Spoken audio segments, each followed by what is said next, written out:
This is Defenders TV Podcast, episode 187, about Daredevil Season 3, Episode 2.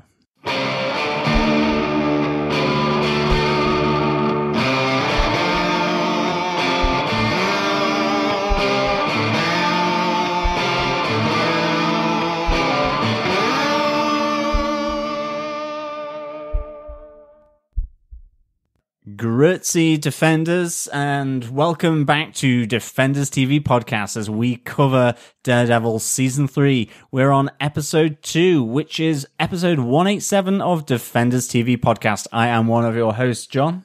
And I'm your other host for this episode, Derek. Welcome back. Yes, welcome back. Unfortunately, we still don't have Chris. He is still unavailable. He works long hours. Do you think he's stuck in the basement of some orphanage somewhere, maybe? Or church? No, probably just a high-tech firm. Chained to the desk, methinks. Possibly. Yes. But he'll be back very soon for one of our later episodes on the season. We're hoping he's back for episode 3, which will be out next week. Yes, Chris will be back for episode 3. And of course, welcome back to fellow Defenders. We're early into season 3 of Daredevil. Remember, subscribe, rate us, and leave a review. You can head on over to defenderstvpodcast.com and go to our subscribe section to join any good or evil podcast catcher of choice to listen to us. And of course, we are doing our normal spoiler-filled comment posts on our Facebook group. So head on over to facebook.com/groups/Defenders TV Podcast. Join the community, leave a comment, leave your point of view. And of course, we will call that out on our feedback section at the end of each episode. Yeah, of course, normally we don't have feedback for the first and second episode just because we get some of the episodes ahead of schedule, but it begins to ramp on up and we certainly got a good amount of feedback for Iron Fist. So we really are looking forward to all the comments coming in. You can send in your discussion points on any episode of Daredevil Season 3. Also by email. Just send an email over to feedback@defenderstvpodcast.com. Or you can leave a voicemail if you want to actually join us orally on the podcast. Yes, head on over to our website, defenderstvpodcast.com. Go to the right-hand tab on the side of the screen and leave up to 90 seconds of voicemail. And of course, again, we will play that back on the podcast. So let us get into our spoiler-filled review. Just one thing I wanted to say before we go into our spoiler-filled review. We are now on Spotify, finally. It took us about 2 years to get on Spotify. So if you listen to your music over on Spotify and want to start listening to our podcast over there rather than having 2 apps, you can pop in there and just search Defenders TV Podcast and you'll see our podcast pop up there every time we release an episode as well.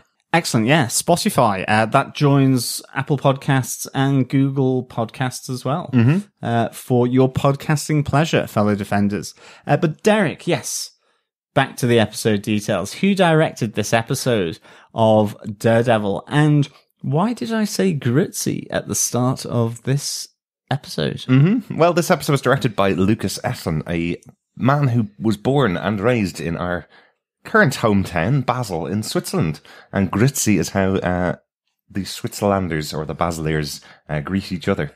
Yes, indeed. A bit like Grüß Gott in Austria as well. So those kind of different welcomes to people that you know and people that you are there to welcome on board. So definitely, fellow Defenders, it's a big Grüezi from me. Born in Basel, Switzerland, he's known as a cinematographer for films such as The Lincoln Lawyer and Battle Los Angeles. That's right, yes. He's done some cinematography on some quite major films. Yeah, and he's also directed episodes of Black Sails, Shooter, Power, and recently worked on the sci-fi show Krypton, which is the history of the Kryptonians before their planet exploded. So kind of cool that he's been working on that as well. Excellent. Yeah, so he certainly knows his way around a comic book property.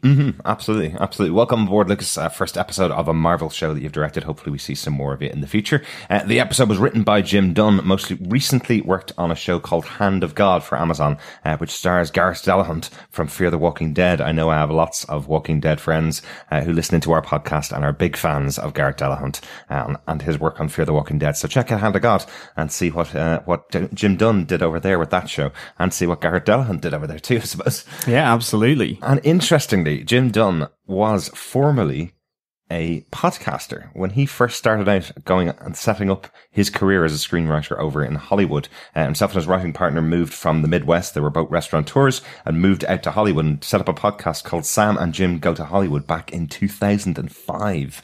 And it ran for about 4 years, up until 2008, with just some irregular updates after that, and closed out in 2014 was the last update, where they just stated, "We've been hired for a show and we don't know whether we're going to be able to do this podcast anymore," telling you the real behind the scenes secrets. But quite successful little venture for the two of them, now that they have gone into Hollywood and wrote loads and loads of shows. Excellent stuff. Really, really good story there. Yeah. See, there you go. I do have some good stories. But John, do you want to tell us what they gave us with your synopsis for this episode? Sure.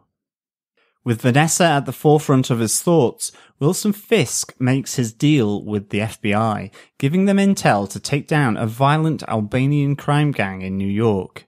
But in so doing, this new snitch of Rikers Island is in danger.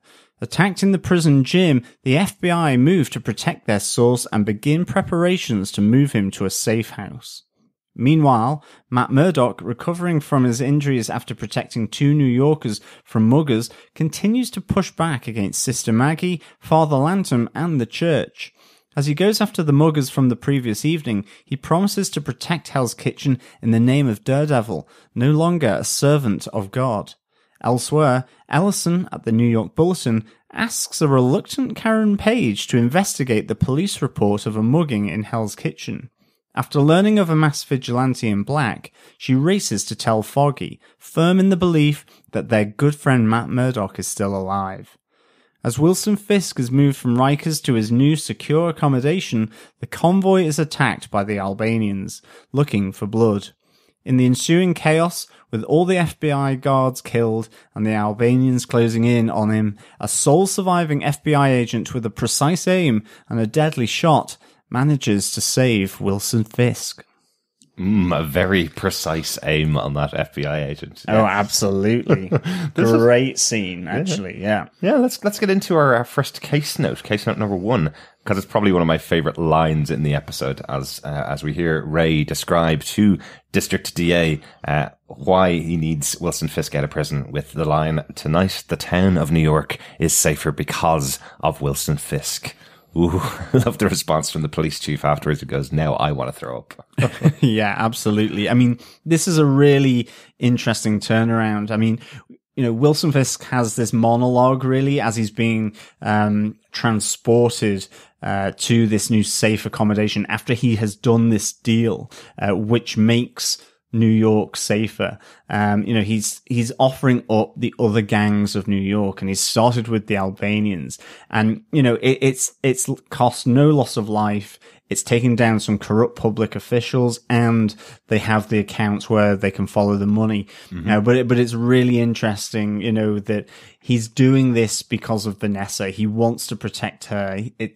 I'm only doing a deal with you so that I can save her. And there's a great monologue as he's being transported where he talks about love being the prison because you can never escape it once you've fallen in love. Mm-hmm. And that any prison, any secure accommodation for anyone determined enough, you know, you can escape from. So really, really nicely done. But I mean, coming back to it, ultimately, the DA Blake Tower, who's back again, which is mm-hmm. really nice to see, is kind of there with, I think, the chief of police. Yeah. For New York. And yeah, I think the chief of police probably does throw up in his mouth or something after getting this spiel from Ray Nadeem.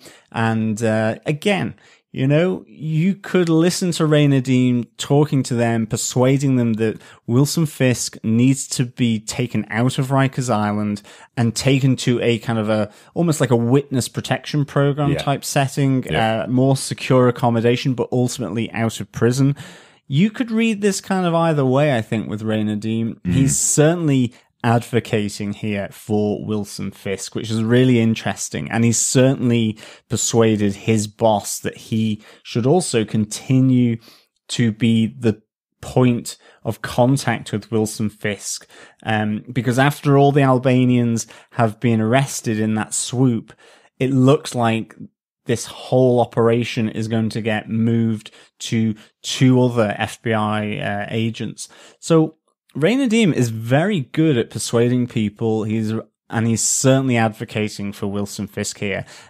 Again, it could all be above board. Who knows? But it's really nice and juicy that you can read it both ways, I think. Yeah, I think there's just that moment early on when there's the suggestion that possibly Ray won't be the one that leads up this case, that possibly his boss is going to hand it off to 2 other agents and has them in her office, that he kind of runs in and kind of swats them out of the way and goes, this is my deal. It's because of my relationship that I built up with Fisk. Nobody else got it from him in the past, which isn't necessarily true.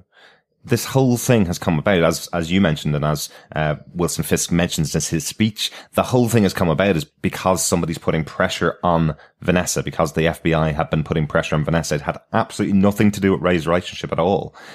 Ray walked in and was told within a couple of seconds, I'm ready to do a deal. So what we don't see, the bits that we don't see and the bits that are in the corners and the pieces that we're trying to work out, is there something there with Ray? Is it possible that this is just Ray's ambition to get himself a good name in the FBI?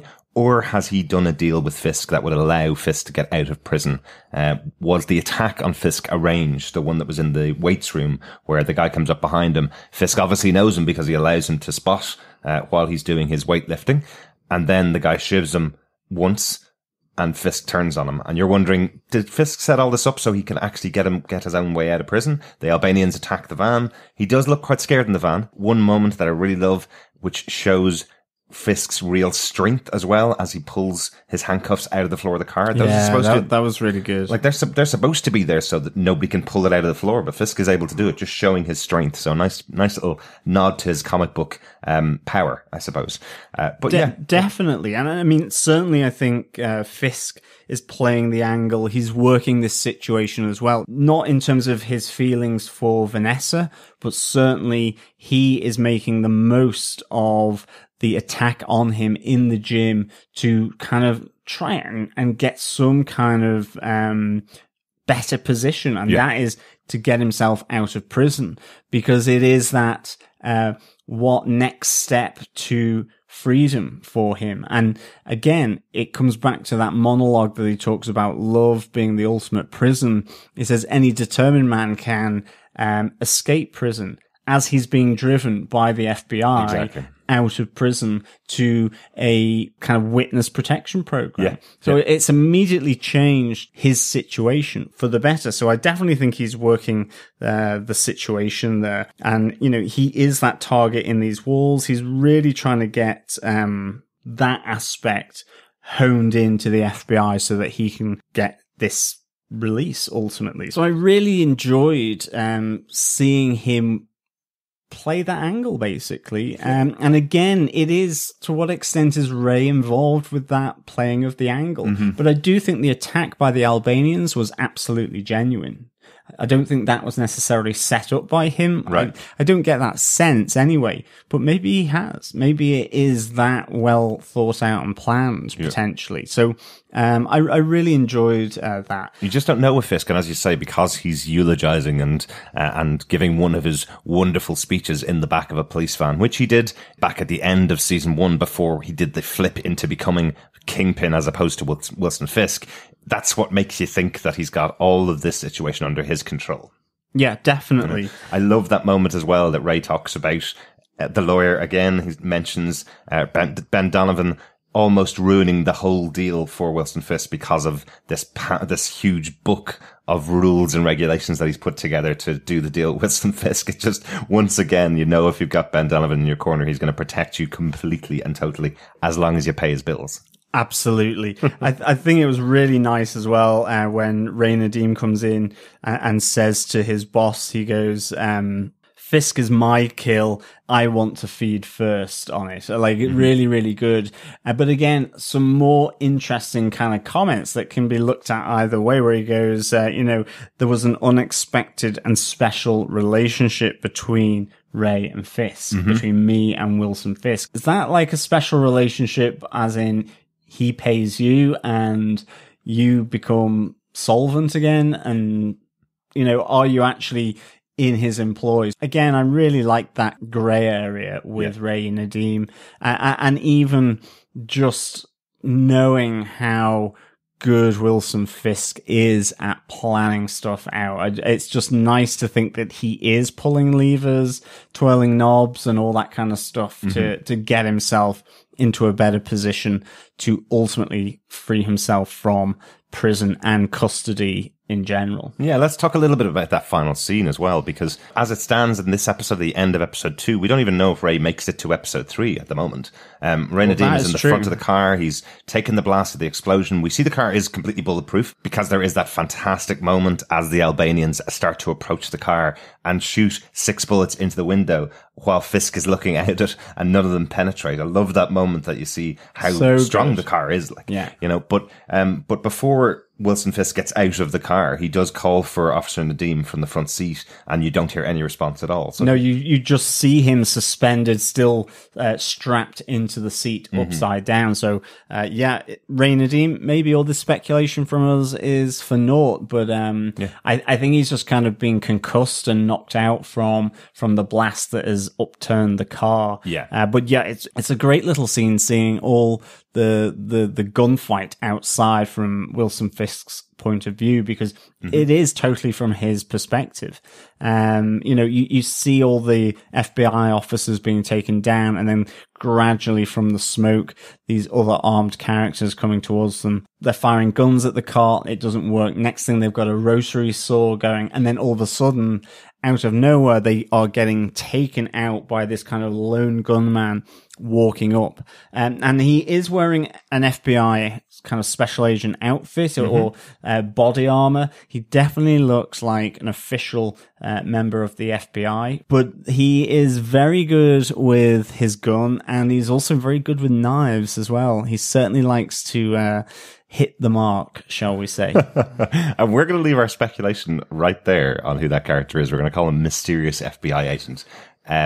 We do know who he is, obviously, because the announcement was made before the show aired, but we know some of you don't like to be spoiled on these things. And if you're watching along, at this point, we don't know who the character is as per the show itself, right? So Mysterious FBI Agent, put a pin in that one. Hopefully when Chris comes back, we'll have a discussion about who that character could possibly be, right? But it is a cool scene. It's just that moment of like a Wild West showdown. He's like this guy coming out of the darkness, just taking out everybody all around him, Really cool. I think as well, there were two kind of fairly comedy moments as well that bookended this episode around Wilson Fisk being released from Rikers Island and that deal. The first one, or the one at the end of the episode, is really where, the Albanians have been struggling to open up this car, and then Wilson Fisk just seems to kick open the door. Yeah. And it's like, did they just not check that it was unlocked and they could have used the handle? It's like he taps it and it just falls off. I thought that was really funny. Or is it just his strength again? I don't know. Yeah, I mean, it was just really funny. And the other one was definitely the comedy hands up moment at the start, where the FBI are rushing into the Albanians, kind of the head guy's house, and they go hands up to the maid who's carrying a tray of plates and mugs. And of course it smashes in a fantastically kind of Laurel and Hardy-esque way to the floor. So I really liked that. I mean, it was a bit silly, but it was kind of bookended by two kind of silly notes, really. But Yeah, I thought it was really funny. That's good. That's good. I have a silly sense of humor. I like it. That's when they arrested Mother Teresa at the start, isn't it? Which has to be the worst name for a crime boss for the poor guy. Like going into meetings, going, "And Mother Teresa, would you like to speak?" But he does have a tattoo over on his back, so I suppose. Yeah. But let's leave that for this episode. We'll talk about Wilson Fisk again, I'm sure, next episode. Let's get on to case note number 2. When you can't fulfill your calling, where does that leave you? We have Matt having this discussion again with Sister Maggie when he's returned from his first night out as a vigilante daredevil once again. He has this moment with her where he's saying that he's lost all faith in God because he can no longer be an instrument of God. The whole concept for him was, that he thought he was a soldier of God. He thought he was receiving instructions from God in some way, some messages from God in some way to go out and do his will and his bidding. And now he realizes that's not what he's able to do anymore. And that's not what he's out there to do anymore. So he feels like he's lost everything. Yeah. I mean, I do like Sister Maggie's, sort of opener to Matt Murdock, where she goes, "I've got a super power as well. I'm impervious to bad attitudes," as he's sort of giving out about God, the church, Jesus, or you name it. It's been written down in the list of bad things that Matt Murdock has, really. But I think, again, it's another really good interaction between these two characters where we hear Sister Maggie talks about, the meandering path that she's had to go on as well, that she has lost her faith too. She had to leave the order, but she came back to it. This kind of winding route that she has taken with her own relationship with the church, with God, and she's kind of suggesting to Matt Murdock here that maybe this is this moment where you are having that separation, but you will come back to him. And I really like that. I mean, and certainly because I think for Sister Maggie, you kind of ask the question, well, what made you leave the order? And there could be a few things here that would link to the comics and to Daredevil in particular that could be part of that. And I think that's a really nice, intriguing element to their conversations. It's a bit like with Ray Nadeem and Wilson Fisk. You're trying to say, what is the precise relationship going on here between these two characters? And the thing is, the dialogue and the acting between these two characters in those scenes with just the two of them. I really enjoyed this conversation where she kind of says, "You're not the only one that has these issues or has gone through these things for different reasons." Absolutely. But you're not the only one, get off your bad attitude. Well, I know, yeah, but I do really like how Matt is teasing this stuff out. We see it in the flashback when Matt's a kid. We hear from Father Lanton that he's a person that always likes to challenge what's going on in the status quo. He's someone that challenged when a sister had the audacity to try to explain to him what original sin is. And Matt just targeted her until he was kicked out of her office. Yeah. You hear that back in the day, and you also hear a little bit of this with Sister Maggie as well, where he kind of goes to her, "Well, if you felt that you couldn't do your calling as a nun, well, what would you do? Would you not lose faith in God completely?" And she goes, "Well, I'd go off and find something else that I could do and could fulfill my life as well." And he goes, "Well, then it wasn't a true calling, was it?" Kind of like a haha, gotcha. The lawyer in Matt is coming back out again. This thing of probing until his witness, this person, Sister Maggie, is giving up and doing the things and saying the things that he wants her to say, at the really nice moments with her. And it also links into those flashbacks with the younger Daredevil as well, where, Father Lantom says, there is a difference between argumentation versus being argumentative. It really shows that there is anger there. And again, with the original sin conversation, you see where Matt Murdock ultimately followed that legal route with his career. Yeah. But it came from a place of being argumentative. I really like the moment as well where young Matt Murdock is twirling his stick and just...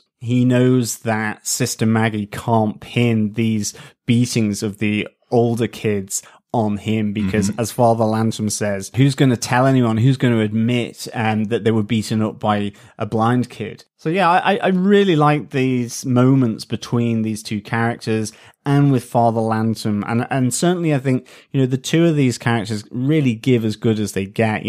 Again, Daredevil, as you said, coming back at Sister Maggie saying, well, would you have given up being a nun? You know, it's a real nice touch that it's kind of like this incessant argumentation between the two of them that they just won't give it up. Yeah. I wonder where he got that from. Exactly. And I do wonder, are they saying something about how Matt has been treated by the people around him after his father died? Like, his father wasn't great to him. Obviously, his father was a boxer and went into some criminality, as we heard in the first season.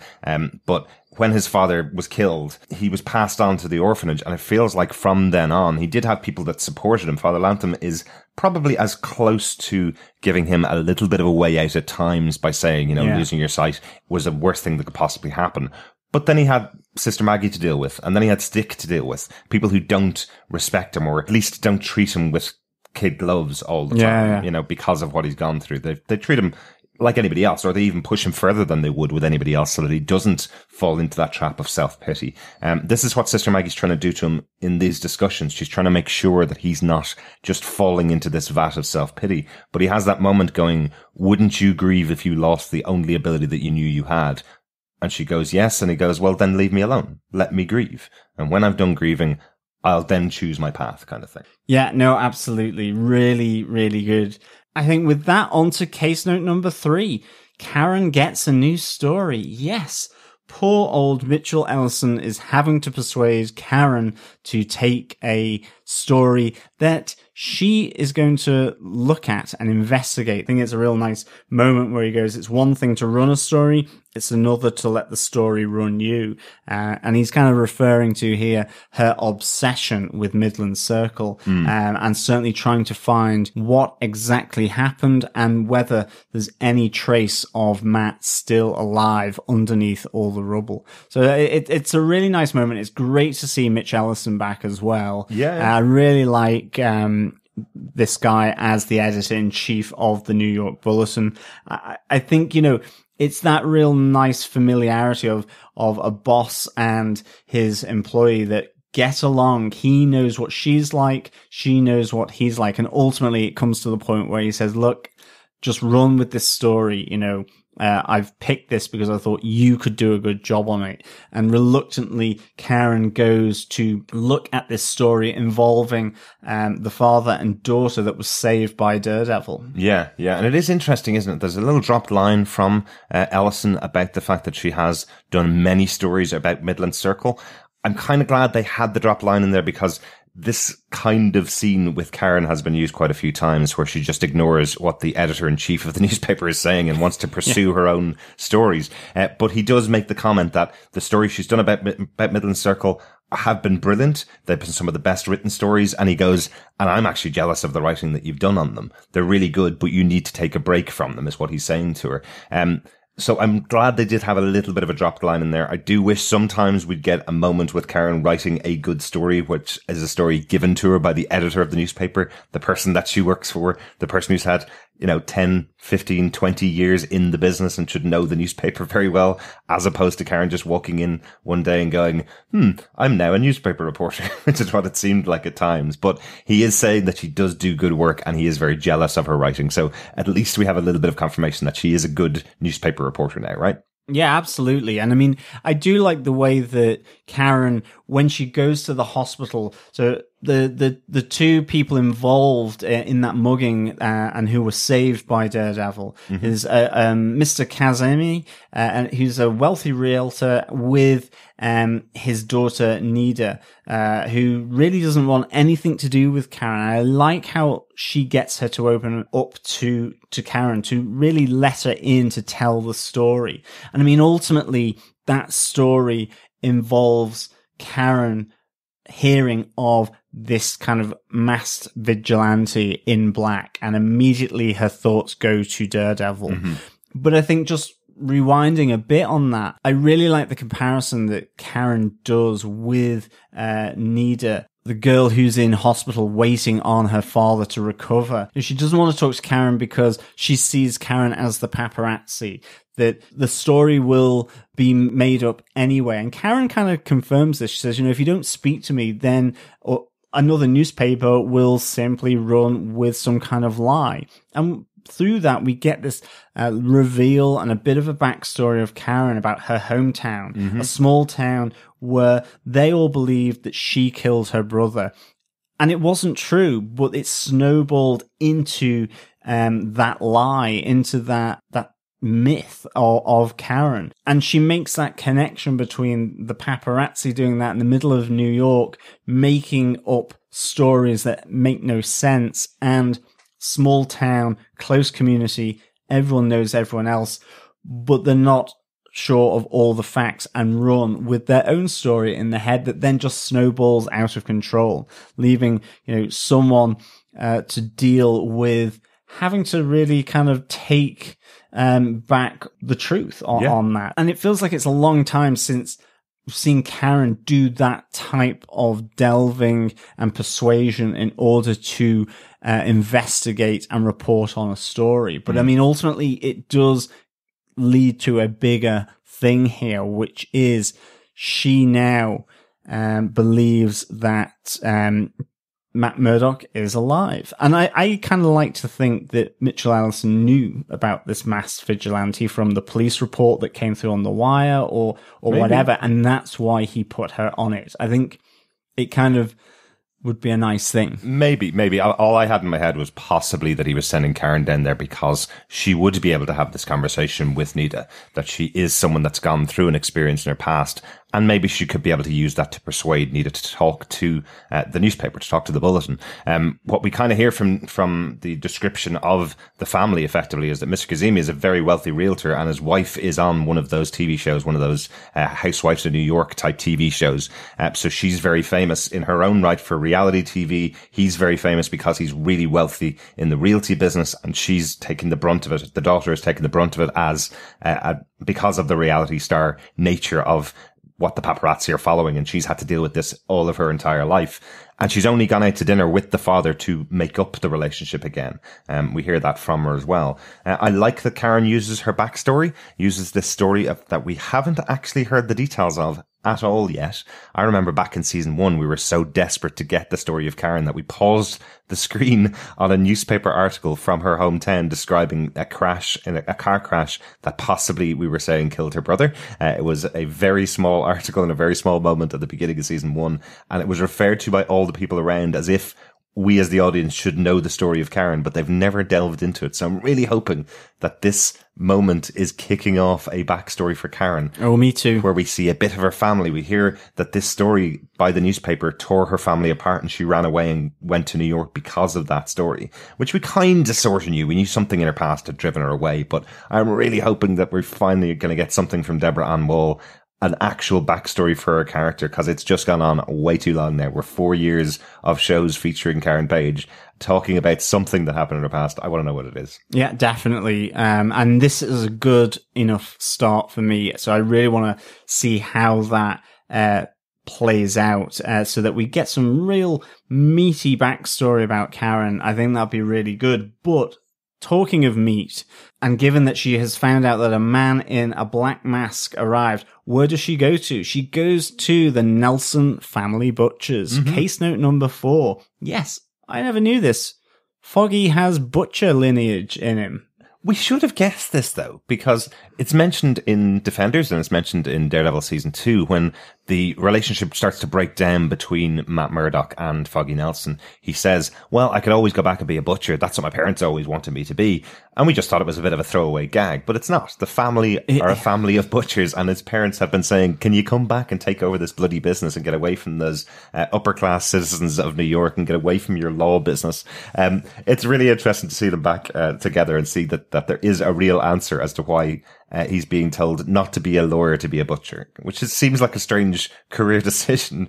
There's even that moment with his mother, which is slightly confusing still to me, where she turns around to him and says, stop using your big brain up there, use your big brain back here. And I was going, to do the butchery in there, or to do the accounts or the law firm side of it, because that won't help his dad out at all.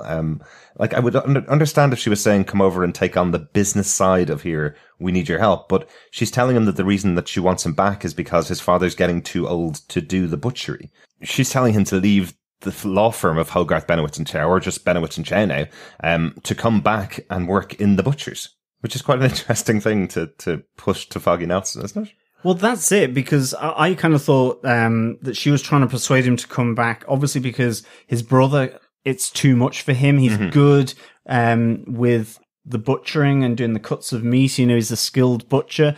But other aspects of the business, he can't really do. Plus, then you see his dad, and, as I say, you really saw his hand shaking as he tries to pour the red wine. And I was there going, oh, he's got Alzheimer's. But then it seemed to be that it was just that he was getting older. Or was it even the wine and the drink, because he was overindulging at this party and this family reunion of the Nelsons? But certainly age is a factor for his dad here, and she wants to try and get him back to help out in some way with the family business. I thought it was a nice insight again into Foggy. I thought here it was really good to see him with his brother. I love the fact that, and again, whiskey watch here, that they're sharing a really nice bottle of Jameson's Irish whiskey, green label Irish whiskey.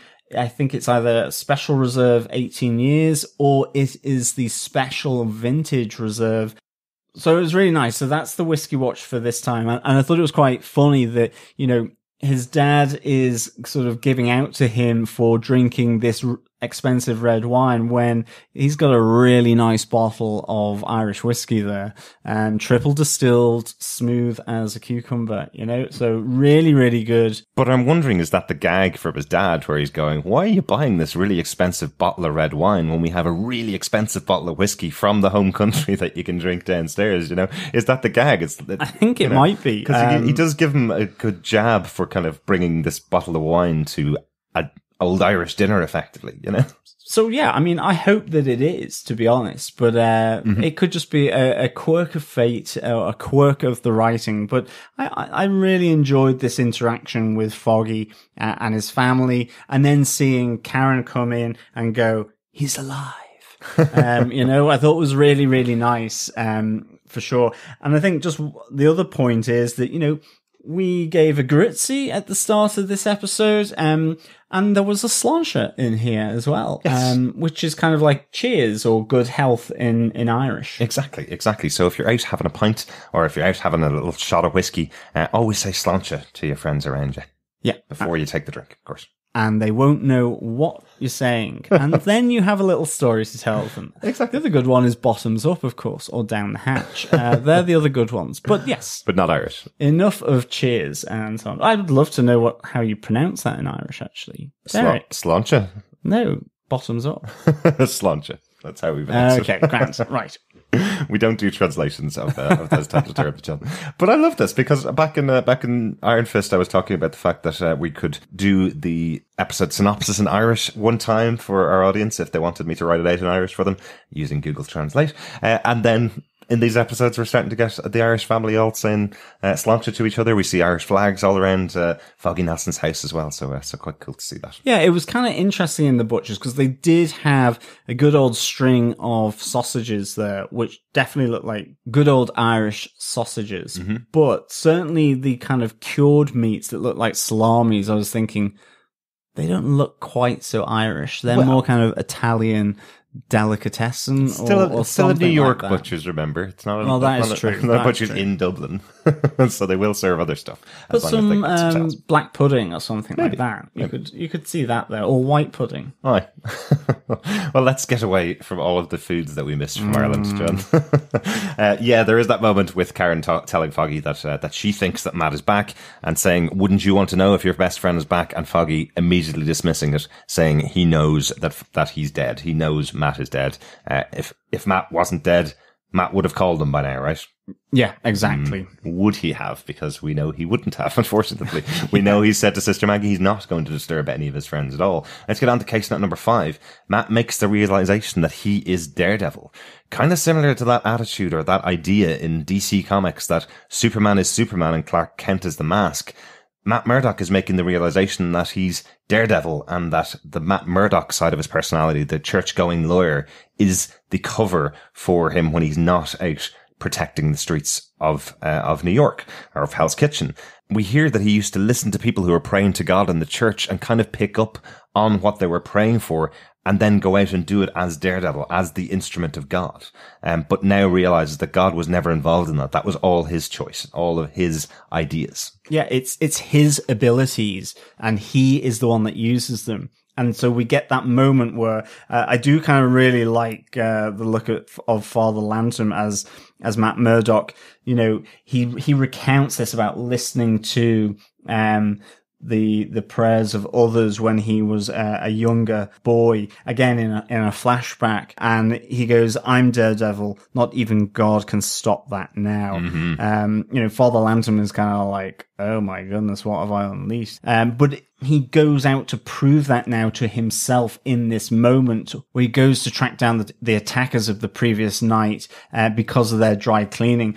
I must say, I really enjoyed this moment. I thought it was massively hipstery. I certainly, you know, when he's sniffing the laundry van, he says, do you know of a place where it doesn't smell like this? It not like chemicals, but more organic. And he goes, you mean like grass? And he goes, yeah. And he points him to this new laundry, and then he goes in there where, you know, they say, yeah, we've got a new process, a new technique. It does sound massively, on the edge of laundry fashion. Oh, yes. Yes. There's very much that feeling that they're basically washing everybody's clothes in hemp, I guess, to make them cleaner or something like that. But I suppose it's so that your clothes smell like a cut grass or something like that. I don't know. Yes. Or you get high on them, maybe. It might be that type of grass. Something like that. So but it was really good. I mean, he kind of gets dissed by the guy behind the counter because Matt Murdock asks, as he's kind of scoping out the joint, he asks for a flyer, and the guy behind the counter is kind of, you know, he's a bit of an arse, really. He goes, we haven't got one in Braille. But I do love Matt Murdock. He goes, I've got Seeing Friends. Yeah. Really, really good. But ultimately, yeah, he's scoping out the joint here to find out that it's the right place. It's connected to that laundry van that was involved in trying to kidnap Mr. Kazemi and his daughter, Nida. Mm-hmm. Yeah, yeah. It is a little touch that I think was missing. It might have just come out of the edit on episode 1. If you're going to have something as big as Matt shaking the hands of the attacker from the previous night and noticing that he's missing part of his middle finger, we probably should have seen that in episode 1, shouldn't we? So that we know that that's what he's looking for when he goes into the dry cleaners, that he has something else, some other sense, not just an impression of what this guy is, that he's chasing him down because he's looking for the guy that's missing a middle finger, you know? You want to just lay that out there, that that's what Matt's looking for when he's doing this investigation, just to let the audience in on what he's doing, basically. But I like that Matt goes in the investigation. I like that It's not all radar senses this time. It is a bit more in detail that he's doing this kind of investigation, because it is different. Yeah, and of course, this laundry is doing more than laundry. It's got tasers, it's got guns, it's kind of got a cell down there. Whether that was intended for Mr. Kazemi and his daughter, who knows? But certainly something is afoot down here. And I think the fight is really, really good. It's cool, isn't it? Again, just how he uses the environment, chucking stuff off the shelves into his attackers. He uses a taser. I love that he tases the first guy that he's fighting. Yeah, I think that's a nice touch, because it's not just a punch in the face to knock him out. It's straight off taser the guy as he comes down. I love that he turns off the power to get them and attract them down to the room. It's quite a good idea to get the two of them down, you know? Definitely. I think the style of fighting here and the choreography of it all is really, really strong again in Daredevil. Mm-hmm. And I've really enjoyed this kind of, you know, almost like a cage fight, down and dirty in the basement of the laundry. Yep. And ultimately, yeah, I like how it resolves both Matt's, you know, it confirms Matt's view that, you know, I am Daredevil. God can't stop that. Yep. I'm going out to do this off my own back. it is nothing to do with the faith, the belief that I thought God was involved in everything I'd done beforehand. And I think it's a really nice touch that, Matt goes back to the hospital where Nida is and tells the victim to go ID her muggers, because they're down at one of the precincts in Hell's Kitchen. Mm-hmm. And she goes, "Thank God for you." And he goes, "He didn't help you. I did," really just to emphasize that point. I thought that was really, really good. Yeah, really important to mention it, definitely. That he has now completely separated himself out and he's going out and taking care of these things. But as Matt is leaving the hospital, he's greeted by the arrival of the FBI agents, who have all been shot up by the Albanians, as we talked about earlier on in the episode. So he overhears a police officer on the phone going, "It's an absolute storm, everything that's happened here. The police have now let Wilson Fisk escape. He's been released from prison." And you're wondering, what happened with that FBI agent with the really good shot? Has Wilson Fisk talked him into helping him out? Have the police recovered Wilson Fisk at all? Is he being transferred into that safe house at all by a different car? Or has something else happened, which I'm sure we'll see in the next episode. But certainly Matt's ears perked up completely at the idea that the person who was his greatest foe is now back on the streets again. Yeah, well, it kind of shook him again, didn't it? Mm-hmm. I thought it was, I thought that was really good because these two are the classic adversaries, within the comics. And it's really good to see them in this series being those antagonists towards one another. You could see it in Matt Murdock's face at that moment that he has to go and do something about it. He knows the danger that Wilson Fisk is to New York, to society, and probably to his friends. And so I really enjoyed that kind of meaningful moment as it sinks into Matt Murdock that Wilson Fisk has been released from prison, or is out of prison, I should say. Yes, exactly. Let's see what happens with that on episode 3. No major notes for this episode. Once again, just to mention that they do take a couple of panels directly from the Born Again arc. The moments where Wilson Fisk is doing his weightlifting, that's something that he does to relieve stress. In the comic books, you see it quite a lot in Born Again, where he's lifting weights just to kind of relieve that stress as well. So I'm sure we're going to be seeing a lot more of that. One other note, because I checked it out and it's not actually a nod. I did think that we saw Kevin Smith's jersey in the dry cleaners. Had to pause it a few times to check it, but the number on Kevin Smith's jersey is 37 and the number on this jersey was 2. So definitely not, unfortunately. That's a shame. That would have been a really cool reference. Yeah, I'm sure he'd be talking about it on Fat Man and Batman for a long time. Oh, I'm sure, yeah. Any other notes for this episode, John? No, not for me. Well, let's get on to our final part of this episode. John, do you defend Season 3, Episode 2 of Daredevil? I really do defend this episode of Daredevil. I give it 4 shivved lamb shanks and a black pudding out of 5. I really thought this was a strong continuation from the first episode, actually. Mm-hmm. It really felt like these could have just been stitched together and it would have worked really well as a single episode. If we look at it purely from that episode kind of perspective. Yeah. Ultimately, if you watch it one after another, straight after watching episode 1, well, then it kind of is really. Yeah. So I think that makes it really nice, though, because they maintain that tension, maintain that pressure between this holy trinity of characters at the orphanage. Sister Maggie, I'm definitely going to call her Maggie Smith one of these days, with Father Lantom and Matt Murdock, as he increasingly divorces himself really from his upbringing and his relationship with the church and with God. I also really enjoyed, starting to peer into Foggy Nelson and Karen Page's history, family, and other reality other than with Matt Murdock. I think in particular with Karen Page, that's really important that we get to know why she came to New York when she did. She has the potential for a really interesting backstory here, and hopefully that begins to play out in season 3. And certainly to see Foggy's family at the butcher's, really, really nice. And I love the fact that they came together in the front of his butcher's shop there as his family are having a get-together.